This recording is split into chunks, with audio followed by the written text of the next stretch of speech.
ദൈവ തിരുനാമത്തിന് മഹത്വം കരയേറ്റട്ടെ. ലോകത്തിലെ തന്നെ ഏക എക്യൂമെനിക്കൽ ദൈവാലയമായ നിലയ്ക്കൽ സെയിന്റ് തോമസ് എക്യൂമെനിക്കൽ പള്ളി മാർത്തോമാ ശ്ലീഹായുടെ ദുഃഖ്റോനോ പെരുന്നാൾ ഈ ദിവസങ്ങളിൽ ആചരിക്കുകയാണല്ലോ. എക്യൂമെനിസം എന്നതുകൊണ്ട് നാം ഉദ്ദേശിക്കുന്നത് ഹൃദയങ്ങളുടെ കൂടിച്ചേരലാണല്ലോ.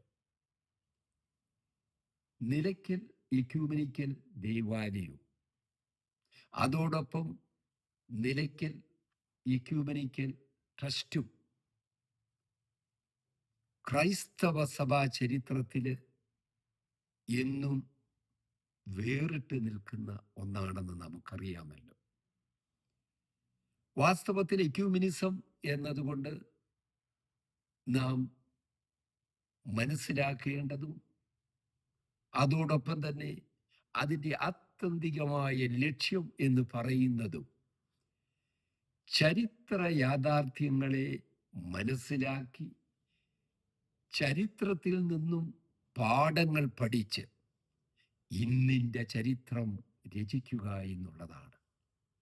ആ അർത്ഥത്തിൽ എക്യൂമിനിസത്തെ നാം മനസ്സിലാക്കുമ്പോൾ ഈ നിലയ്ക്കൽ എക്യൂമിനിക്കൽ ട്രസ്റ്റ് എന്ന് പറയുന്നത് അത് വാസ്തവത്തിൽ അതൊരു എക്യൂമെനിക്കൽ സെന്ററാണ്.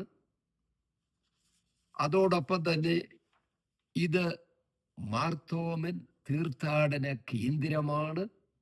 ഇവിടെ സെന്റ് തോമസ് ഡയലോഗ് സെന്റർ ഉണ്ട്, റിട്രീറ്റ് സെന്റർ, ഇതൊക്കെയും പ്രവർത്തിച്ചു വരുന്നുവല്ലോ. ഈ സന്ദർഭത്തിൽ ഈ 2026 ജൂൺ മാസം 28 മുതൽ ആരംഭിക്കുന്ന ദുഃഖ്റോനോ പെരുന്നാളിനോടനുബന്ധിച്ചുള്ള വിവിധ ചടങ്ങുകളിൽ ക്രൈസ്തവ സഭകളിലെ മേലധ്യക്ഷന്മാര്, അഭിയുന്ന പിതാക്കന്മാര്, വൈദിക ശ്രേഷ്ഠര്, അതുപോലെ തന്നെ അൽമായ പ്രമുഖര്, ഇവരൊക്കെയും ഏറ്റവും ത്യാഗബുദ്ധിയോടെയും നിസ്വാർത്ഥമായും സേവനമനുഷ്ഠിച്ചു വരുന്നു എന്നുള്ളത് നാം അറിയുന്നുവല്ലോ. ജ്ഞാനായ സമുദായത്തെ സംബന്ധിച്ച് ചിന്തിക്കുമ്പോൾ നിലയ്ക്കൽ എക്യൂമെനിക്കൽ ട്രസ്റ്റിലെ ട്രസ്റ്റിമാരിൽ ഒരാളാണ് ജ്ഞാനായ സമുദായം, ഒപ്പം അധിപദ്രാസനം.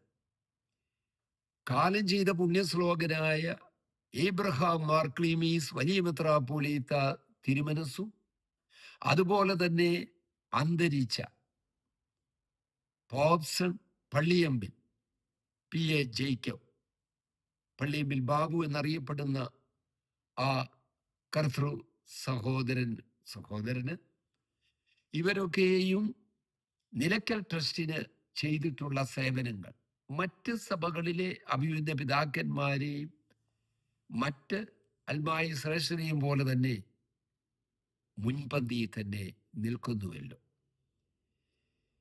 ഇപ്പോൾ ഈ എക്യൂമെനിക്കൽ പ്രസ്ഥാനത്തിന് സാരഥ്യം വഹിക്കുന്ന എല്ലാ ജ്ഞാനായ സമുദായത്തിന്റെ പ്രതിനിധികളെയും ഈ സമയത്ത് ഓർക്കട്ടെ. ഈ 2026 ജൂൺ 28 ഞായറാഴ്ച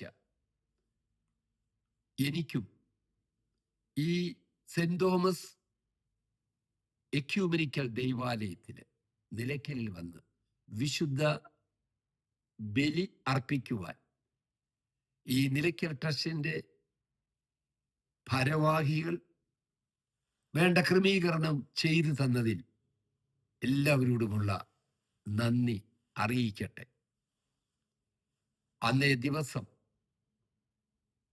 പൊതുസമ്മേളനവും നടക്കുന്നുണ്ടല്ലോ. പല ജനപ്രതിനിധികളും ആ സമ്മേളനത്തിൽ പങ്കെടുക്കുകയും ചെയ്യുമ്പോൾ 22 സുദീർഘ വർഷങ്ങൾ ഈ നിലയ്ക്കൽ എക്യൂമെനിക്കൽ പ്രസ്ഥാനത്തിൽ സജീവമായി പങ്കെടുക്കുവാൻ കഴിഞ്ഞതിനെ ഓർത്ത് ദൈവത്തെ ഒരിക്കൽ കൂടെ മഹത്വപ്പെടുത്തട്ടെ. ഈ ജൂൺ 28 ഞായറാഴ്ച പ്രത്യേകം ജ്ഞാനായ സമുദായത്തെ പ്രതി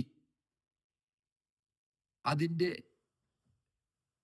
പ്രധാന നടത്തിപ്പുകാരായി മാറ്റിവെച്ചിരിക്കുന്ന സാഹചര്യത്തിൽ അതിൻ്റെ കോർഡിനേറ്ററായി പ്രവർത്തിക്കുന്ന തിരുവല്ലാവോതറ തോമസ് കുട്ടി തേവരുമുറി അദ്ദേഹത്തിൻ്റെ എല്ലാ അനുഗ്രഹീത പ്രവർത്തനങ്ങളെയും ഈ സമയത്ത് ഓർക്കട്ടെ. അതോടൊപ്പം നമ്മുടെ പ്രിയപ്പെട്ട ഷൈജു മാത്യു OIC അച്ഛൻ മറ്റെല്ലാ ഭാരവാഹികളെയും ഏറ്റവും ആത്മാർത്ഥമായി അഭിനന്ദിച്ചു.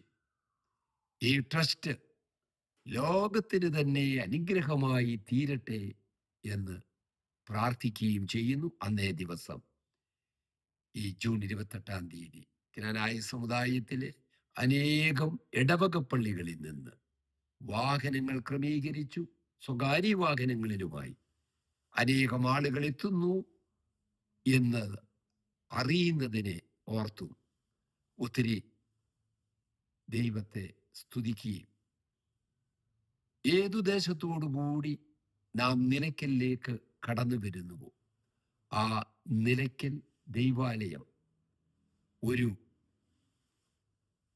അനുഗ്രഹീതമായിട്ടുള്ള തീർത്ഥാടന കേന്ദ്രം എന്നുള്ളതിനെ മാർത്തോമാ ശ്ലീഹായുടെ മധ്യസ്ഥത വഴിയായി ദൈവം എല്ലാവരെയും അനുഗ്രഹിക്കട്ടെ എന്ന് പ്രാർത്ഥിക്കുകയും ചെയ്യും.